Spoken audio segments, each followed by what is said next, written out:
అరే అన్నాయే మొన్న సందిగాలి ఏమైంది అనుకున్నావు? పొద్దు ఇంటికి వెళ్ళిపోచ్చేసాను. గుమ్మం కాడ ఒక పెద్ద పులి బాబుంది. మీ మరణం ఉందే మరణం ఆ పడంగా భయపడిపోయి లోపలికి వెళ్ళి లసక్కి గడేసుకుంది. మరి నేనేం చేశాను అనుకున్నావు? అట్లా అడుగు చెప్తాను. దాని తోక లంకించుకుని గిరాక్ గిరాక్ పెట్టాను. సాచి ఉడుకుంది. ఎంత బాగా చెప్పావు. అలాగా ఇది అవునులేవా, నేనేం చేసినా ఒకటి పిరికోండి అంటావు. నీకు ఎన్నిసార్లు చెప్పాను కళ్ళు తెరిచి నడవద్దు, చిన్న చిన్న జంతువులు కనపడతాయి దడుచుకుంటావని చెప్పానా లేదా? నువ్వు అలా కళ్ళు తెరుచుకుని నడుస్తూనే ఉంటావు, అలా దడుస్తూనే ఉంటావు. నువ్వు బెంబెర్లు ఎత్తిపోకు. పులి లేదు పుట్ట లేదు. ఇదిగో చూడు, నా కర్మ కాకపోతే పెళ్లికి వెళ్తూ పిల్లిని తగ్గ పెట్టుకోవడం ఏమిటి చెప్పు నాయనా? నేను పిల్లినా? వెంకటరాయుడు రా పులి చూస్తే చీరేస్తాడు. అరే బాబు ఇంటికి వెళ్ళిపోదాంరా, నా కోసం కాదు నీ మరదల కోసం. ఇదిగో చూడు, బతుకుంటే వలస గెరుకు తింటాం. వెళ్ళిపోదాం. మనం ఇచ్చిన పని చేసి పోవాలి కదా. ప్రాణం రా ప్రాణం. ప్రాణంట ప్రాణం ఎక్కడికి పోతున్నట్టు ఇద్దా. ముందు పోతే నాది, తర్వాత నీది.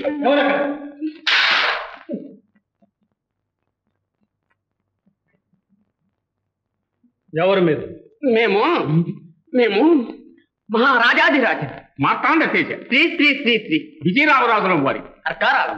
అర్కారాలు ఇక్కడ మీకేం పని? రంగారాయణ గారికి మా మహారాజా వారు తాకీదు పంపించారు. తాకీదా? చిత్తం. ఏది? ఇది రంగరాయణ గారికి ఇమ్మని మా మహారాజా వారి ఆజ్ఞ. ఏమిటా పోగరు? మర్యాదగా ఇచ్చేయి.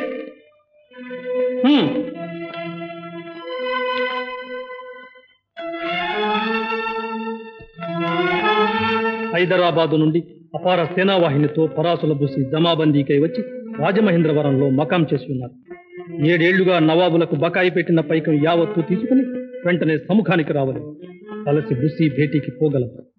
నిర్లక్ష్యము చేసిన ముప్పు తప్పదు. ఎవరికి? పన్ను కట్టనోరికి. పన్ను చెల్లించడానికి పరాధీనులకు కామని 7 ఏళ్ల నాడే చెప్పామే. వీరబొబ్బిలిని బెదిరించడానికి ఎంత సాహసం రామి రాజుకు? పరాసులు మందీ మార్బలంతో వచ్చారని, పన్ను చెల్లించిన రాజులకు ముప్పు తప్పదని చెప్పమన్నారు మా మండే సుల్తాన్ వారు. దురహంకారంతో కళ్ళు మూసుకుపోయాయిరా మీ మండే సుల్తాన్కు. ఆ పరాసుల బెదరింపులకు హడలి దాసోహమనడానికి మేము ఆత్మాభిమానం లేని మహారాజాధిరాజ మార్తాండ తేజ విజయరామ గజపతులము కాము. వండిరా చెప్పండి మీ రాజు. పెద్దదొర గారు చూడకుండానే తాకీదు చింపేశారు. పౌరుషవంతులు పుట్టిన ఈ గడ్డలో ఎవరు చెప్పినా ఇదే జవాబు. పండి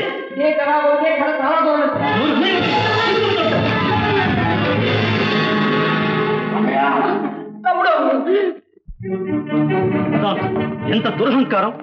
ఎవరి మీద మంది గారు అంత కోపం? పరాసుల బుసి జమాబందీకి వచ్చాడట. వారి దర్శనానికి విజయరామరాజు పెడతాడట. ఆ తరాజు సముఖానికి నజరానాలతో మనము పోవాలి. ఎవరన్నారు తమ్ములం గారు? ఇంకెవరు? తానే ఒక తొత్తు తగుదనమ్మా అని తాకీదు పంపాడు. ఏది ఆ తాకీదు? చించి తెచ్చిన హర్కారాల ముఖానే కొట్టాం. అంతేనా మరిది గారు? ఇంకేమైనా చేశారా? ఏరియా హర్కారాలు? మరం అంతరం తెలియకుండా తెగనీల్ గారు 4 తగిలించి తగిలేశాం. ఏమిటి తమ్ముడు ఇది? ఎంత ఆవేశం కలిగినా సమయం సమత ఎరిగి శౌర్యం ప్రదర్శించారు. అపరాధం రాజుదైతే శిక్ష హర్కారులక.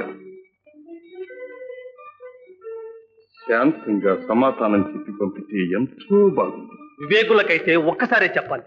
7 ఏళ్లుగా ఎన్నిసార్లు చెప్పాం మనం స్వతంత్రులమని.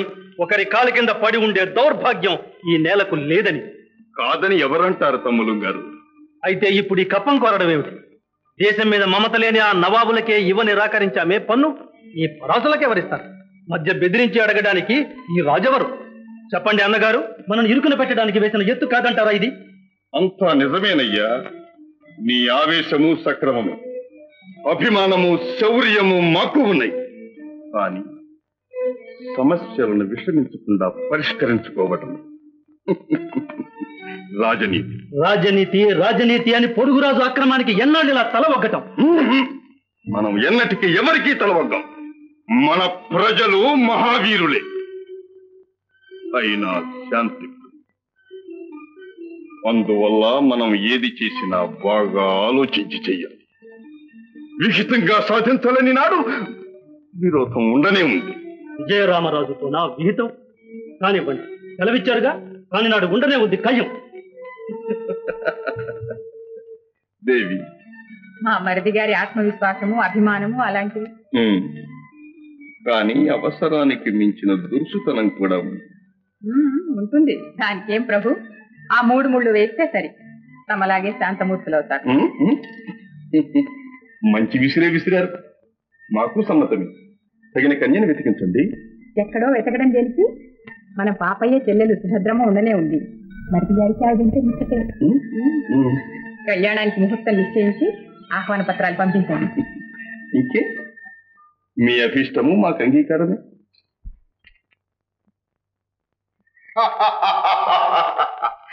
కళ్యాణం సిద్ధంకారా వెంగళరాయ, సిద్ధంకా. ఇదే రాజమహేంద్రవరం వెళ్ళి తరలించుకొచ్చేస్తాను తెల్ల పెళ్లి కూతురు. సింగారించుకుని సిద్ధమ. మృత్యుదేవతతో నీ కళ్యాణానికి ముహూర్తం ముంచుకొచ్చేస్తోందిరా మతాంతుడు. మహారాజులమనే మన్నన కూడా లేకుండా మమ్మల్నే దుర్భాషలాడి మా దూతల్ని హింసిస్తావా? నిన్ను, మీకు కొండలా అండగా ఉండే ఆ పండ మీసాల సాంద్ర పాపయ్య, వెనుక నుండి శాంతమూర్తిలా నక్క చిత్తుల నాటకమాడే ఆ రంగారాయుణ్ణి సర్వం సహా బొబ్బిలి కోటనే విధ్వంసం చేస్తా.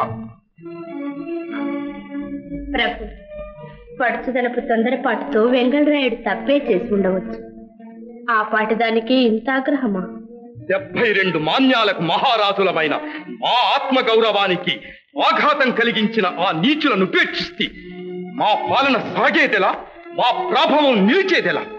స్వామి, ఇరుగు పొరుగు వారం మన సమస్యలు మనం పరిష్కరించుకోవడం మంచిది కాదా?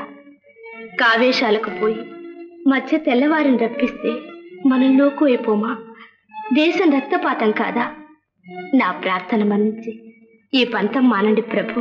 ఇది రాజకీయం. ఇందులో నీ ప్రమేయం అనవసరం. ఆడవారి సలహా వినే అధమస్తం రాలేది విజయరామరాజు. మీ సలహా చాలా బాగుంది. అన్ని లాంఛనాలు జరిగి తీరాల్సింది.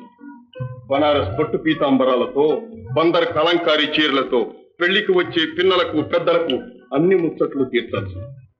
ఇప్పుడే పెళ్లి ఏర్పాట్లు చేసిన. ఆగండి, అన్ని ఏర్పాట్లు ఇదివరకే జరిగాయి. ఇక మనమేం చెయ్యాలి? కూర్చుని ఈ పలహారాలు అరగించాలి.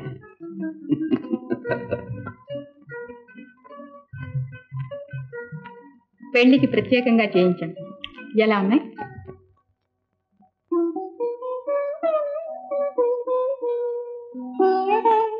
ఎలా ఉన్నాయో చెప్పరే?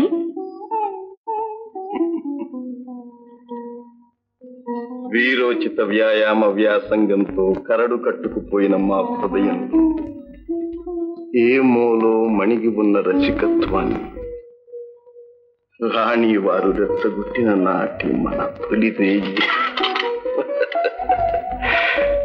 గుర్తుకు వస్తుంది దేవి.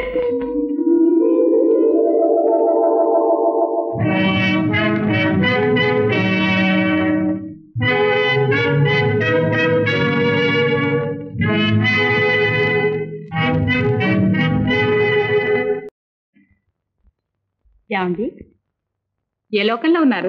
అబ్బే ఏం లేదు. ఈ జడపట్టి ఎలా ఉందో చెప్పారు గారే. చాలా బాగుంది. మా తమ్ములం గారికి సరిగ్గా సరిపోతుంది. బాగుంది. ఇది మీ తమ్ములం గారికి వేయించమంటారా? అబ్బే ఇది పెళ్లి కూతురు సుభద్రమ్మారావులు గారి. ఓహో, బాగుందా? చాలా బాగుంది. ముంగాళ్ల మీద పరిగెత్తే మా మరిది గారికి ఈ సుభద్రా కళ్యాణంతో కళ్ళెం పడుతుంది. అవునవును, ఈ తొంటరికి ఆ కొంటె పిల్లకు సరిపోతుంది. ఎవరు సుభద్ర? కొంటె పిల్ల. మంచి పిల్లండి, మంత్రాలు. ఎటొచ్చి మా మగవాళ్ళమే తెలివి తక్కువ వాళ్ళు. అంతేగా మీ ఆడవాళ్ళు ఎప్పుడు తెలివి కలవాళ్ళు.